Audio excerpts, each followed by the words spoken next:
Ito yung gusto ng Diyos. Ano man ang pinagdadaanan mo, God wants you to move forward. Kung ikaw ay nagkasakit, nagdumaan sa problema, bumagsak ang negosyo, nawalan ng trabaho, o ano man ang pinagdadaanan mo ngayon, isa lang ang gusto ng Diyos sa'yo.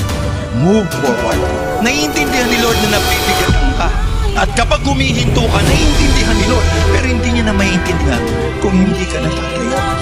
Hindi ka nababangon, hindi ka nalalakad, hindi ka na magpapatuloy.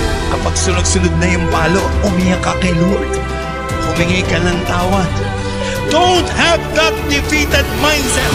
Hindi kalooban ng Diyos na ang laman ng isip mo ay palaging natatalo ka.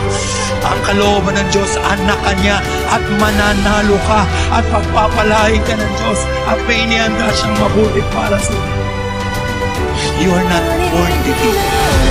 You are born a winner. Hindi ka pinanganak para matalo. Pinanganak ka para magtagumpay sa harapan ng atin. No! We are more than conquerors through Him. Lakas! Jesus Christ will love us. Maraming bigat, dala-dala tayo. Pero tandaan mo, kahit na mabigat ang buhay, basta kasama mo ang Diyos, tagumpay ka pa rin na lumalaban sa lahat ng bigat ng buhay. Can I hear amen?